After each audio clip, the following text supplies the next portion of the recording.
When faith matures, it becomes faithfulness.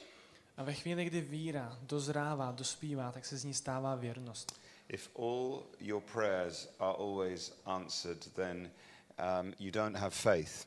Pokud by všechny naše modlitby byly vždycky vyslyšené, pak vlastně nemáme víru. It's just sort of logical to pray. Bylo by jenom logické se modlit. But when your prayers aren't answered and you still trust, ale ve chvíli naše modlitby vyslyšené nejsou a my přesto jsme schopni důvěřovat, then faith can fill up and become faithfulness. Potom víra může dorůstat a stát se věrností. And we all know that the great saints, the old people who still love Jesus, are faithful. A my víme, že velcí svatí lidé, takoví ti starší, kteří jsou duchovně zralí, že to jsou lidé, kteří jsou opravdu věrní. They have been through great suffering and still they trust. Častokrát si prošli velkým utrpením a přesto důvěřují. And so that was a beautiful example of that principle. A tohle byl úžasný příklad tohoto principu. So the theme of today is broken hearts. Téma celého dnešního dne je zlomené srdce. And this morning we thought about our own broken hearts in prayer and about unanswered prayer. Dneska ráno jsme přemýšleli nad naším vlastním zlomeným srdcem v modlitbě a o nevyslyšených modlitbách. But this evening I want to think about God's broken heart. Dneska večer bych rád ale společně s vámi přemýšlel o Božím zlomeném srdci. His heart that is broken for his world. O jeho srdci, které je zlomené pro ztracený svět. And how in prayer we can take hold of God's broken heart and answer his unanswered prayers. A jak v modlitbě se můžeme dotýkat Božího zlomeného srdce a odpovídat na jeho nevyslyšené modlitby. Just raise your hand. Any of you here who are familiar with a guide to prayer called Operation World. Do you have that in the Czech Republic, Operation World? Prosím vás, zvedněte ruku vy z vás, kdo jste trošku, alespoň máte povědomí o Operation World, takové jako vedené modlitbě. A few people are familiar. Pár z vás. Okay. Operation World is probably the best guide to praying for the nations in the whole world. Operation World je asi ten nejlepší průvodce, jakého najdete, když se chcete modlit za svět a za ztracené lidi. It was the life work of a man called Patrick Johnson. Byla to životní práce, životní dílo Patricka Johnsona. And it looks at every nation on earth and talks about the state of the church in that nation and how you can pray for the nation. Najdete tam popis každého státu na světě, každé země, její životní, její duchovní situace a taky to, jak se za ten stát můžete modlit. And it's updated about every 4 years. A asi každé 4 roky je to updateované. Every Christian should use Operation World to pray for the world. Každý křesťan by měl používat Operation World, když se chce modlit za svět. Someone got in touch with me today. Někdo dnes se mnou mluvil. When they saw that we are gathering here in the Czech Republic today. Nebo mi psal, když zjistili, že se tady dneska scházíme. To say that's amazing. Říkali, to je úžasný. Because out of all the nations on earth. Protože ze všech zemí na světě. The nation that the whole world is praying for today. Ten stát, za který se dnes celý svět modlí, is the Czech Republic. Je Česká republika. This is your day today. Tohle je váš den. So maybe it's not coincidence that we are together today. Takže to možná není jenom shoda náhod, že jsme tady dnes společně. And that we are releasing these resources today. A že dneska vám předáváme všechny ty nové zdroje k modlitbě. Because I believe that God is shining a spotlight on the Czech Republic. Protože já věřím, že Bůh namířil na Českou republiku reflektory. This is a significant gathering.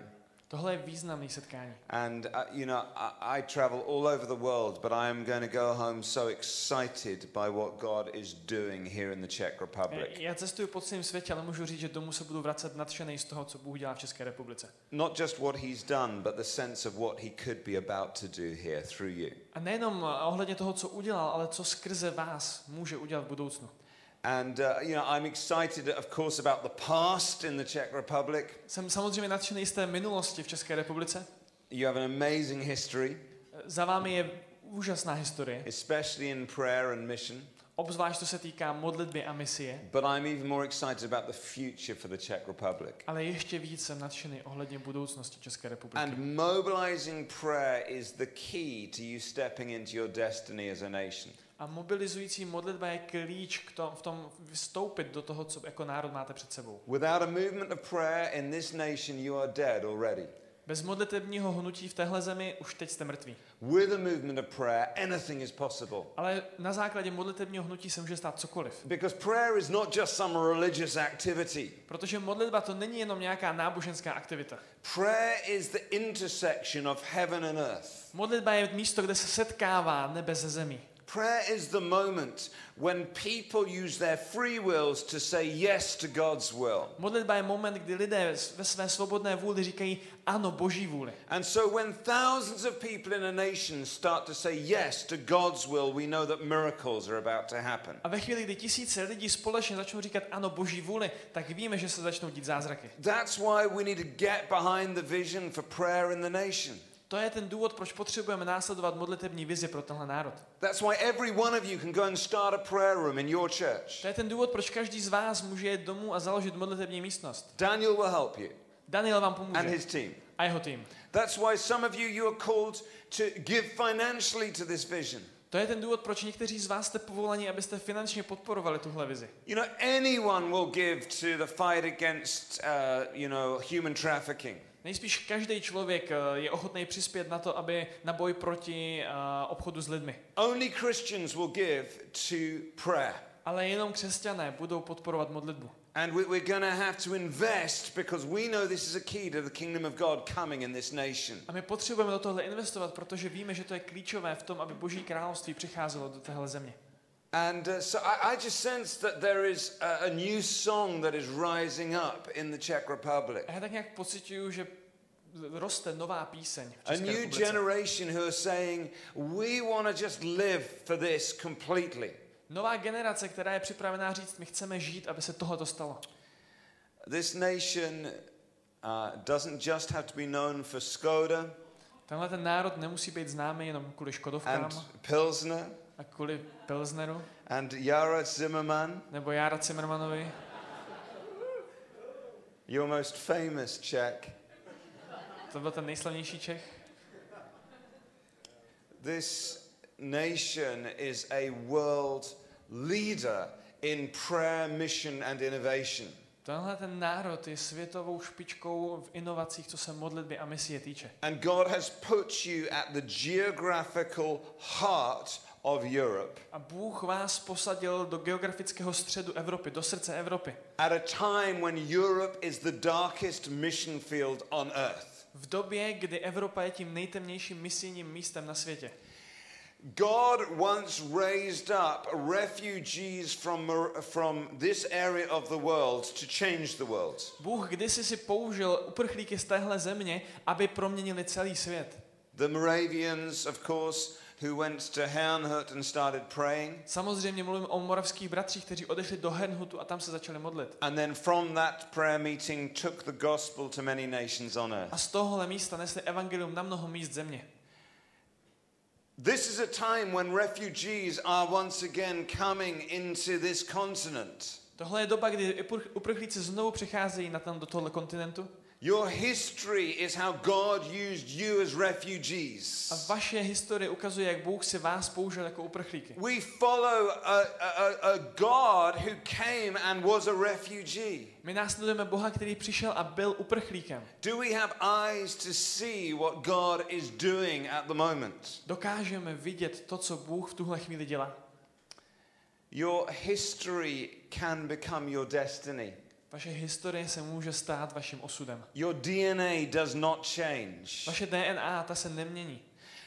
There can be new Jan Huses raised up in this nation. V tomhle národě mohou povstávat noví Janové Husové. Who say we must preach the gospel in the language of the people. Kteří řeknou, my musíme kázat evangelium v jazyce těch lidí. Now back then it was just about not using Latin. V tehdejší době to jednoduše znamenalo nepoužívat latinu. But today it is about speaking in the language of youth culture.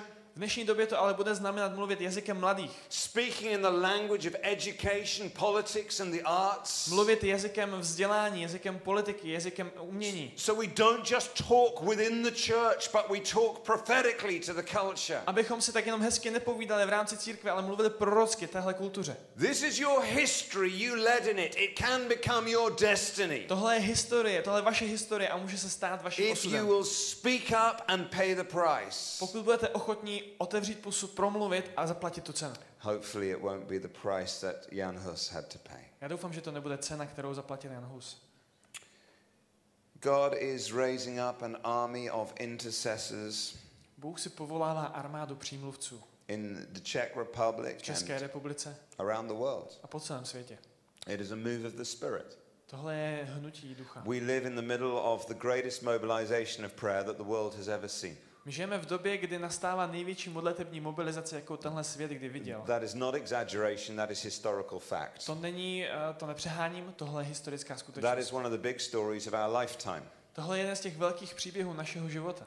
When you get to heaven and the angels go, wow, you were in the middle of all of that. Když přijete do nebe, andělé řeknou, wow, ty jsi zažil všechno to. Make sure you know what they are talking about. Tak se ujistěte, že víte, o čem budou mluvit. Right now, you know, there's a prayer meeting in Nigeria that has 1 million people who attend every month. V Nigerii každý měsíc probíhá modlitební setkání, kterého se zúčastňuje 1 milion lidí. It is so big that if you respond and want to receive prayer ministry, you have to get on a bus to go to the front. Je to tak velký setkání, že pokud zareagujete a chcete, aby se za vás někdo modlil, tak musíte nastoupit do autobusu a jet tam dopředu. Ian and I attended a prayer meeting in Indonesia. Ian a já jsme navštívili jedno setkání v Indonésii.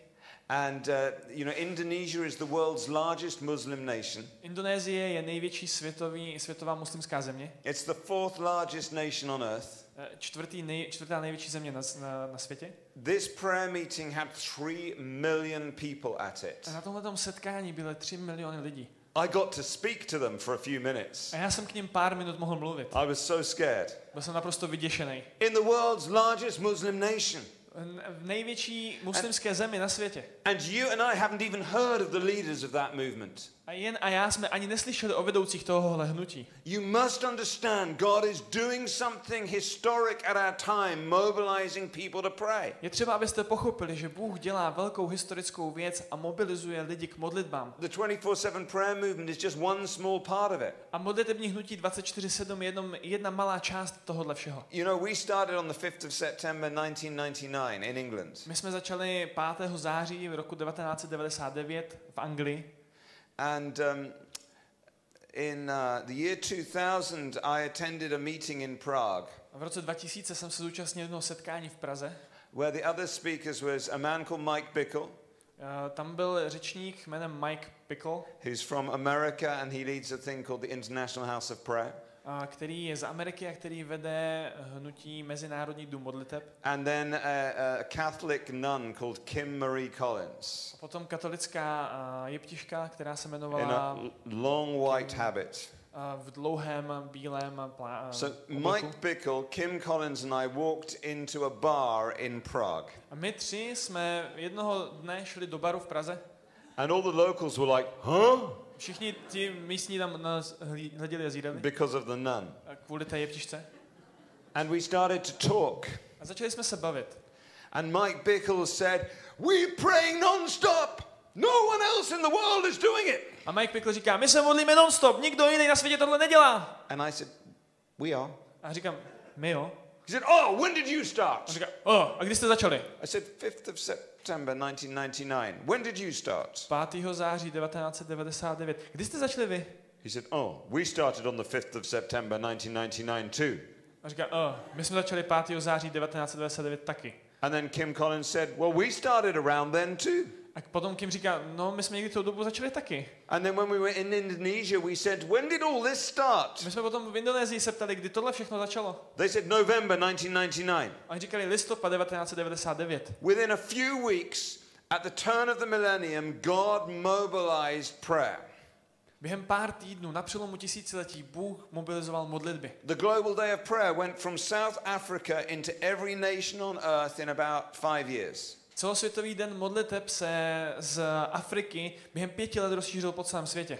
Now, I could go on, but I want you to understand that God is doing something. God is calling his people to pray around the world. Já bych mohl pokračovat, ale jednoduše chci, abyste pochopili, že Bůh něco dělá, že Bůh po celém světě povolává lidi, aby se modlili. And this is exciting because throughout church history, whenever God is about to move in power, he first calls his people to pray. Tohle je něco úžasného, protože kdykoliv v historii se Bůh chystal udělat něco velkého, tak nejdřív povolával lidi k modlitbám. And right now he is mobilizing prayer on an unprecedented level. A právě v tuto dobu on mobilizuje modlitby bezprecedentním způsobem. So something very, very big is about to happen. Takže něco velice, velice velkého se chystá. And if you don't want to miss it in your church or your region, a pokud to nechcete minout ve vašem sboru, ve vašem regionu, hear the voice of the Spirit. He's calling you to pray. tak slyšte hlas ducha, on vás volá k tomu, abyste se modlili. He's calling you to persevere in prayer. Volá vás k tomu, abyste vytrvali v modlitbách. For his kingdom to come and his will to be done. Aby mohlo přijít jeho království a mohla se dít jeho vůle.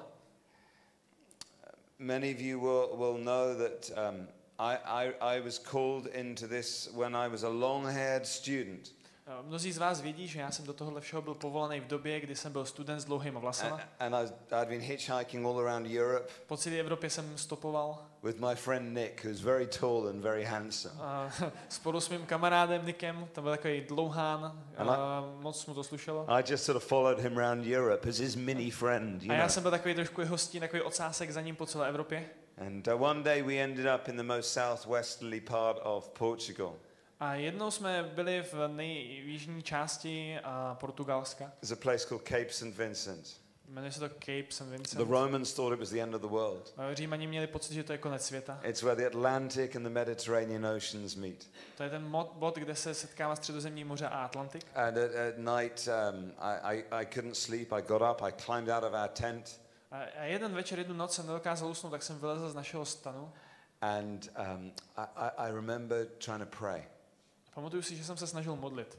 And I turned to the south and looked at the Mediterranean Ocean. Otočil jsem se na jih a viděl jsem Středozemní moře. And I thought of Africa and I raised my hands and began to pray for Africa. A přemýšlel jsem nad Afrikou, tak jsem zvedl ruce a modlil jsem se za Afriku. And then I turned to face the west and I looked at the Atlantic Ocean. Potom jsem se otočil na západ čelem k Atlantiku. And I began to try and pray for America. A snažil jsem se modlit za Ameriku. And then I turned with my back to the two oceans and I looked at our little tent. Pak jsem se otočil zády k tomu moři, k tomu oceánu a viděl jsem náš malý stan. And I raised my hands and began to try to pray for Europe. A tak jsem zvedl ruku a snažil jsem se modlit za Evropu. And as I did so, electricity began to flow through my body. A jak jsem začal, tak najednou mým tělem začala procházet elektřina.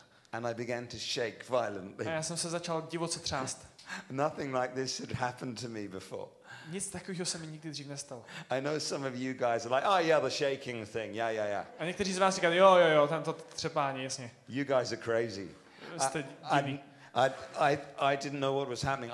I didn't think it was the Holy Spirit. I actually thought I was being electrocuted. Já jsem nevěděl, co se děje. Vůbec jsem nečekal, že by tohle mohl být Duch Svatý, jen jsem si myslel, že jsem se asi někde fakt jako napojil na živý drát. And if you're gonna like shake like that, don't do it on a cliff top. It's a really bad place to shake. Pokud se někde jako chcete takhle třepat, tak to prosím vás nedělejte na vrcholku útesu, to není moc dobrý místo. And then God gave me a vision. A potom mi Bůh dal vizi. My eyes were open, but I could see it transposed on the landscape in front of me. Měl jsem otevřený oči, ale přímo před sebou jsem to mohl vidět na otevřené krajině. It was like a scene out of Lord of the Rings, you know. Bylo to scéna skoro jako z Pána prstenů. I just saw the pages of an atlas. Viděl jsem stránky atlasu. And I just saw an army of young people rising up from every nation in Europe. A viděl jsem armádu mladých lidí, jak povstávají z každého národa v Evropě. And I don't know how long the vision went on for. Nevím, jak dlouho ta vize trvala, to vidění, jak dlouho trvalo. For many years I didn't tell anyone about it because I didn't want them to think I was crazy. Spoustu let jsem o ní nikomu neřekl, protože jsem nechtěl, aby si mysleli, že jsem šílený. And I used to say to God, where's the army? A já jsem říkával Bohu, tak kde je ta armáda? I remember hitchhiking back from Portugal and everywhere I stopped I said, I don't see no army, God. Pamatuju si, jak jsme stopovali zpátky z Portugalska a kdekoliv jsme zastavili, jsem se rozlížel, říkám, žádnou armádu Bože nevidím. The other reason I didn't talk about it is I just didn't know what to do about it. Druhý důvod, proč jsem o tom nemluvil, bylo, že jsem netušil, co s tím mám dělat. Some of you are in that place right now. Někteří z vás jste přesně v tom též bodě. God has given you a big vision and you don't know what to do about it. Bůh vám dal velkou vizi a vy nevíte, co s tím máte dělat. When you're given a big vision, you must take small steps. Ve chvíli, kdy dostanete velkou vizi, prostě dělejte malé kroky. Some people, it's like you're standing at the bottom of the steps and you're trying to jump to the top in one go. Je to častokrát to, jako kdybyste stáli tady dole a snažili se vyskočit až úplně nahoru během jediného skoku. See, the very most I can do is 3. To nejlíp, co já svedu, to jsou 3 schody. If you got a big vision, it's going to be one step at a time. Pokud máte velkou vizi, bude to znamenat jít krok po kroku. When St. Francis of Assisi received his vision. Francis what? Francis of Assisi. Francis z Assisi dostal svou vizi. You know, he was in an old derelict church called San Damiano. Byl někde ve starém kostele San Damiano. No. Prostě tam to. And suddenly a voice came to him from the crucifix on the wall at the front. Najednou k němu zazněl hlas z kříže, který visel na stěně. The voice said, "Rebuild my church." A ten hlas říkal, obnov mou církev. Wow, that's a big call. Wow, to je velký povolání. That's the call on some of you here. He is saying to you, rebuild the church of Jesus in the Czech Republic. To je to povolání, které někteří z vás slyšíte. Obnov církev v České republice. What do you do when you get a big vision? Co máte dělat, když máte velkou vizi? Small steps. Malé kroky. So Francis began to pick up rocks. František začal tím, že bral kameny And started to rebuild the actual physical church of San Damiano. a začal obnovovat, znovu budovat ten skutečný kostel tam The movement that he launched changed the entire destiny of Europe, the Franciscans. To hnutí, který začal, to změnilo osud celé Evropy, začal hnutí Františkánů. But it began with him doing some bricklaying. A začalo to tím, že začal skládat kameny na sebe. So God gave me this vision of an army of young people. What do I do? Bůh mi dal tuhle vizi armády mladých lidí. Co s tím mám dělat? I just got a job as a youth pastor and tried to disciple a few teenagers. Já jsem měl tehdy práci jako kazatel pro mládež, měl jsem na starosti pár teenagerů. And we were really going for non-church young people. A my jsme se fakt snažili zasáhnout necírkevní mladé lidi. It was really difficult. A to je fakt těžký.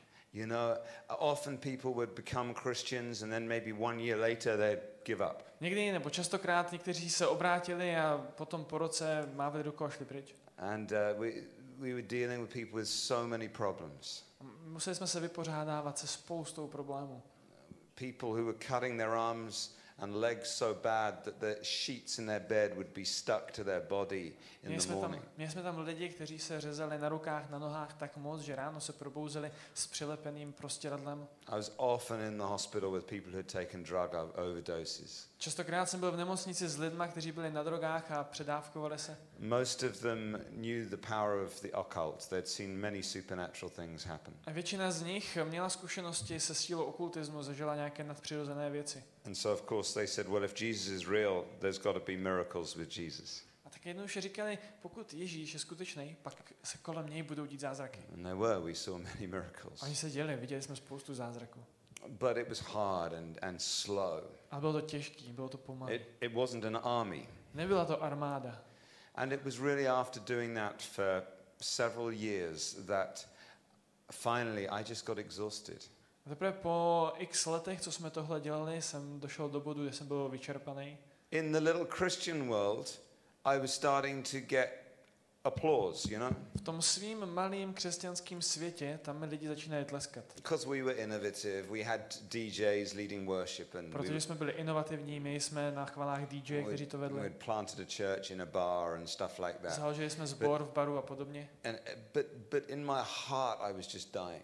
Ale uvnitř v srdci jsem umíral. Just spiritually hungry and thirsty for more of God. Byl jsem duchovně velice vyhladovělý a žíznivý po Bohu. God, I really want to know you more. Bože, já tě opravdu chci víc znát. I really want to learn to hear your voice for myself. Chci se naučit slyšet tvůj hlas pro mě. I'm tired of outsourcing my prayer life to godly old ladies. Jsem unavený tím, že svůj modlitební život outsourcuju na staré tetičky. I'm scared of getting to the end of my life and you looking me in the eyes and saying, did we know each other? Děsím se toho, že dojdu na konec svého života, postavím se před tebe, podívám se ti do očí a ty řekneš, my se známe? And I'd be like, yeah, I worked for you. A já řeknu, jo, teď já pro tebe pracuju. I planted churches for you. Já jsem pro tebe založil sbory. You must have liked the DJs who led worship, surely. Přece se ti museli líbit ty DJové, co tam vedli chvály. And he goes, but did we like hang out? A on řekne, jo, ale byli jsme spolu někdy? Did we talk much? Bavili jsme se někdy spolu trochu víc? You know, that's a story from the Bible, right? Tohle je příběh z Bible, že jo, víte. And so I just began to seek God, and I would be waking in the night weeping, saying, God, I want to know you, change my A heart. tak jsem začal hledat Boha. Byly chvíle, kdy jsem se budil v noci a začal jsem plakat a říkal jsem, Bože, já tě chci znát víc. The church father, St. Augustine, once said, thou hast put salt on our lips that we might thirst for thee. A Augustín, když si řekl, Bože, nebo se modlil, Bože, dej sůl na naše rty, aby jsme po tobě mnohem víc žíznili. Sometimes it's your own tears that put the salt on your lips. Někdy to jsou vaše vlastní slzy, které přinesou sůl na vaše rty. So that's why we started our first prayer room. To byl důvod, proč jsme začali naši první modlitební místnost. Not to start a movement. Ne, aby jsme začali hnutí. Not to fulfill the vision from Cape St. Vincent. Ne, aby jsme naplnili tu vizi smyslu v Portugalsku. Not to be standing in the Czech Republic 15 years later doing this. Ne, abych o 15 let později stál v České republice a mluvil na konferenci. We just realized prayer is the key to everything. My jsme si prostě jenom uvědomili, že modlitba je klíčem ke všemu. And we were bad at it. A pustili jsme se do ní. You know, at our church prayer meeting at that time, we had 3 old ladies and a goat. 3 old ladies and a goat, yeah. My jsme na našich modlitebních setkáních tehdy mívali 3 staré dámy a kozu. Kozu. And the goat was not very committed. A ta koza do toho nebyla moc nadšená, moc zapálená. But we started a prayer room. Ale začali jsme modlitební místnost. And then you know the story, how it went crazy and went viral. A vy víte, jak ten příběh pokračuje, jak se to všechno začalo šířit. And after a while I began to realize, oh, this is the army I saw. A po nějaké době jsem se začal uvědomovat, tohle je ta armáda, kterou jsem viděl. It's an army that marches on its knees. Tohle je armáda, která pochoduje na kolenou. God is doing the thing he showed me. Bůh dělá ty věci, které mi ukázal. But not in the way that I expected. Akorát ne způsobem, jakým jsem si to představoval.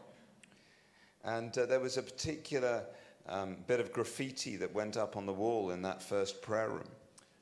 V té první modlitební místnosti se na zdi objevila taková konkrétní jedna malba graffiti. I thought it was heresy, so I was about to take it off the wall. Já jsem si nejdřív myslel, že to je hereze, tak jsem se chystal to strhnout, odstranit. But then I discovered it was a Bible verse. A pak jsem zjistil, že to je biblický verš.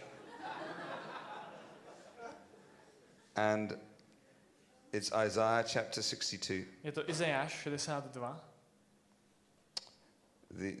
The actual phrase on the wall said, "We will give God no rest." To, co bylo napsané na té zdi, bylo, nenecháme Boha odpočinout. Which sounded really nasty. Což znělo fakt divně.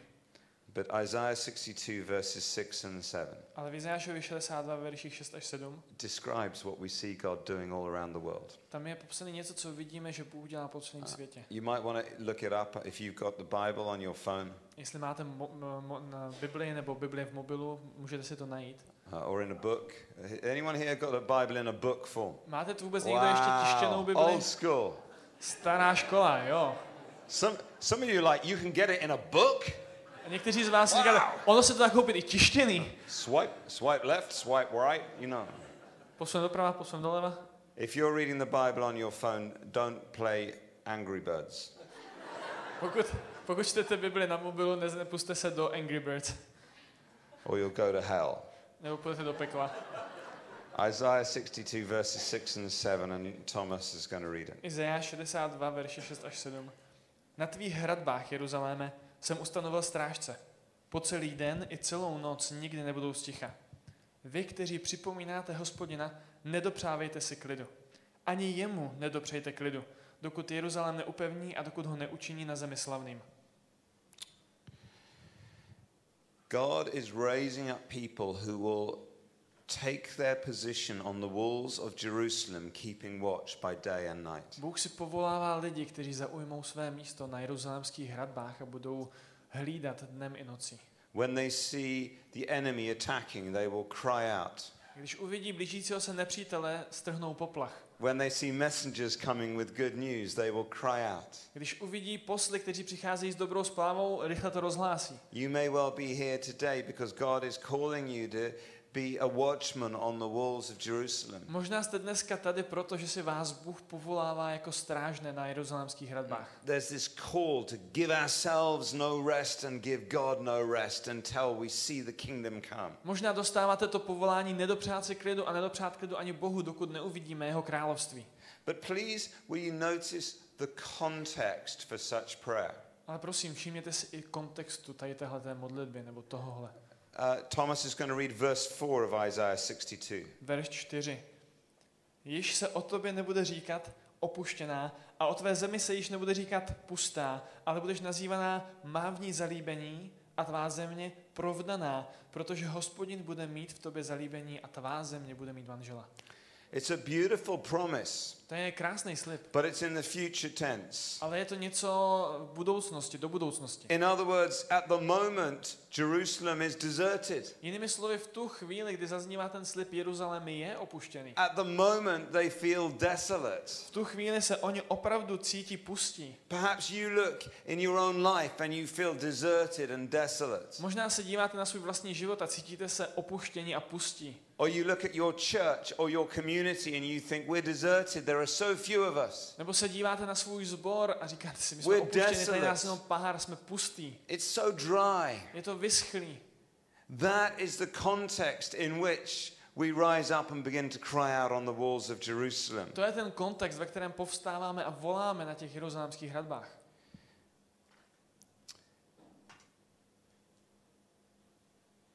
And then as we begin to cry out to God, amazing things happen. A když začínáme volat k Bohu, začínají se dít úžasné věci. Sometimes very quickly, sometimes it takes a bit longer. Někdy velice rychle, někdy to trvá.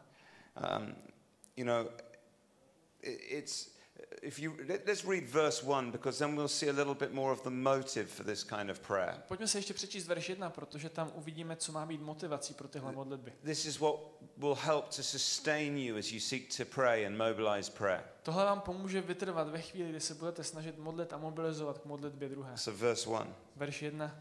Kvůli Sionu nebudu sticha a kvůli Jeruzalému nebudu mít klid, dokud jeho spravedlnost nevzejde jako záře a jeho záchrana nevzplane jako pochodeň. The reason he will not keep quiet is that he is passionate for Zion. Ten důvod, proč si nedopřeje klidu, je, že je zapálený pro Sion. He's passionate for Jerusalem. Má zápal pro Jeruzalém. In our terms, he is passionate for the church. V našich jinými slovy, dnešními slovy, má zápal pro církev. And it is out of love for the church of Jesus in the Czech Republic that we will really turn to prayer. Je to z lásky k církvi, Kristově církvi v České republice, že se obrátíme k modlitbám. Because it breaks our heart to see so many churches struggling. Protože to láme naše srdce, když vidíme tolik sborů, jak chřadnou. I meet lots of cool young Christians who are just angry at the church. Já potkám spoustu cool mladých křesťanů, kteří jsou naštvaní na církev. You cannot change the church unless you love it. Nikdy se vám nepodaří změnit církev, pokud ji nemilujete. And you know, then if we go to the end of this chapter, we see a very important other aspect of the call. Když se potom podíváte ke konci té kapitoly, narazíte tam na další velice důležitý aspekt tohohle povolání k modlitbám. In verse 10 we see that the watchmen on the walls of Jerusalem come down and pass out through the gates. V verši 10 najednou vidíme ty strážce, jak sestupují z hradeb a procházejí hradbami. They leave the holy city. Odcházejí ze svatého města. So can you read verse 10? Verš 10. Projděte branami. Připravte cestu pro lid. Navržte silnici, odstraňte kamení. Pozdvihněte korouhev pro národy. We're called to leave the holy city. My jsme povoláni, abychom opustili svaté město. And to make the highway smooth so people can come into Jerusalem. A připravili cestu, aby lidé mohli do Jeruzaléma přicházet. To raise up banners. Máme pozvedat prapory, korouhve. To make the church visible, accessible and attractive. Máme na pomoc církvi, aby byla vidět a aby byla přístupná a aby pro lidi byla atraktivní. And we've seen this again and again. As people have prayed, God has sent them out in mission. A znovu jsme mohli vidět to, že když se lidé začínají modlit, Bůh je posílá na misi. That's how the church began. Tímhle způsobem vznikla církev. A 24/7 prayer room. The Holy Spirit came and they went out and preached the V gospel. modlitební místnosti 24/7 přišel Duch svatý na učedníky a poslali, aby hlásali evangelium. That's the Moravian story. Tohle je stejně tak je to příběh moravských bratří. After 5 years of 24/7 prayer, they started traveling to other nations preaching the gospel. Po 5 letech modliteb v modlitební místnosti 24/7 je Bůh poslal, aby hlásali evangelium národům. We had an amazing story from a prayer room in Uganda, Africa. Máme úžasné příběhy z modlitební místnosti v Ugandě. They were praying and God gave 3 different people the same strange word. A oni se modlili a Bůh 3 lidem dal stejný divný slovo. This was the word. A to slovo znělo Kakonga. Kakonga.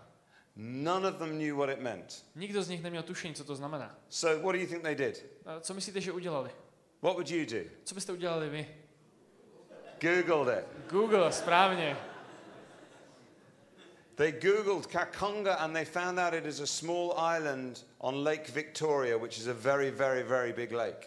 Vygooglovali si slovo Kakonga a zjistili, že to je malý ostrov uprostřed Viktorijina jezera, obrovitánského jezera. What would you do after you found that out? Co byste dělali, kdybyste byli v tomhle bodě a zjistili, co to znamená, co to je? You go there, right? Vydáte se tam, že jo? So they began traveling. A tak se vydali na cestu. And it took them 2 days. Trvalo jim to 2 dny. Obviously they had to get into a boat. They arrived in this island on a mission from God. Evidentně potom museli nasednout na člun, ale dostali se na ten ostrov. They found a tribe living on this island who had never heard the name of Jesus. A na tomhletom ostrově narazili na kmen, který nikdy neslyšel o Ježíši. They said to the tribe, "We were sent here by the living God." A oni tomu kmenu řekli, nás sem poslal živý Bůh. Out of all the peoples on earth, he sent us to you. Ze všech lidí na světě nás poslal k vám. They preached the gospel. Kázali jim evangelium. And on that day, 50 people on the island became Christians. Toho dne na tom ostrově uvěřilo 50 lidí. They planted a church in one day. Během jednoho jediného dne založili sbor. Because they had heard that word in the prayer room. Protože oni tehdy slyšeli tohle slovo v modlitební Watchmen on the místnosti. walls of Jerusalem passing out through the gates. Strážci na jeruzalémských hradbách procházejí branami. Every true mission movement flows from prayer. Každé modlitební hnutí vychází, začíná na modlitbách. It's not a technique, To není nějaká technika, it's a virus. to je virus. You catch the presence of God and then you go and breathe it out. Vy se nakazíte boží přítomností a najednou ji předáváte dál. And so in just a moment Ian is going to come and share a prophetic word he senses for you all and for the Czech Republic. Já za chvíli pozvu Jena, on vnímá nějaké prorocké slovo pro vás a pro Českou republiku. And then we're going to respond. A potom bude čas na to nějak reagovat. Let me tell you a final story just because I believe it will encourage you. Řeknu vám poslední příběh, protože věřím, že vás povzbudí. Do you remember after God gave me this vision of an army, I said I kept thinking, well, I don't see any army. Pamatujete, jak jsem říkal, když mi Bůh dal tu vizi té velké armády, jak jsem říkal, no, já žádnou armádu nevidím. About 6 months after 24/7 began, I was invited to go and speak at a conference in Spain. Asi 6 měsíců potom, co vzniklo 24/7, jsem byl pozvaný do Španělska, abych tam mluvil na jedné konferenci. In a city called Valladolid. Ve městě Valladolid. And I thought I'd never been to Valladolid before. Já jsem si říkal, ve Valladolid jsem nikdy předtím nebyl. There were about 1,000 people at the conference. Na té konferenci bylo asi 1000 lidí. And you know, we have this thing we do in 24/7. We call it our war cry. War cry. War cry. A my na modlitbě prostě ve 24/7 děláme něco, čemu říkáme válečný pokřik. We just shout in English. We shout 2 words: "Come on." V angličtině křičíme ty slova come on. It's not polite. Please, would you come? Není to takové jako zdvořilé, prosím, mohl bys přijít? It's like, come on! Je to tak jako, no tak, pojď! I like that. What is it in Czech? No tak pojď. No tak pojď. No tak pojď. No tak pojď. So, in the European Cup, when Czech is playing England, you'll all be saying, no tak pojď, and we'll be saying, come on. Takže na Euru, až bude Česko hrát proti Anglii, oni budou řvát come on a my, no tak pojď. No. Třeba. And we, you know, you can say come on in 4 different directions. A můžete come on říct no tak pojď 4 různýma směrama. You can say it to God. Come on, let your kingdom come, let your will be done. No tak pojď, ať přijde tvoje království, ať přichází tvoje vůle. You can say it to yourself. Můžete to říct sami sobě. Bless the Lord, oh my soul, let everything that is within me praise his holy name. Chvál moje duše Pána, ať všechno, co ve mně je, ho chválí. You can say it to your brothers and sisters. Můžete to říct svým bratrům a sestrám. Come on. No tak pojď. You see, the Bible says stir one another up towards love and good deeds. Bible říká, povzbuzujte se navzájem k dobrým skutkům a k lásce.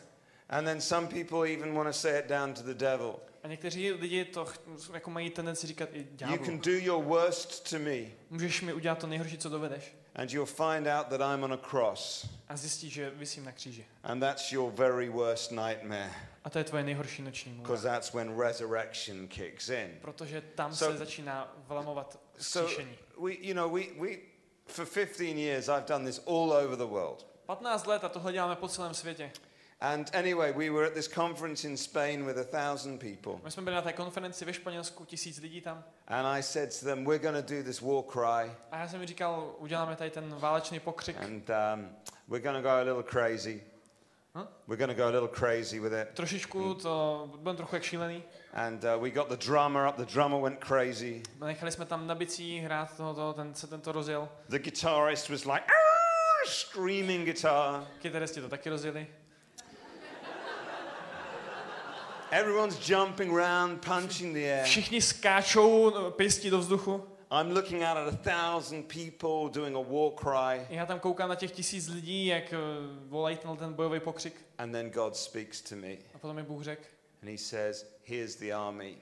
A říká, tady je tvoje armáda. And I suddenly remembered that I had been to Valladolid before. I had been to this city before. A já jsem si v tu chvíli uvědomil, že v tom městě už jsem předtím byl. As a long-haired student hitchhiking home from Portugal.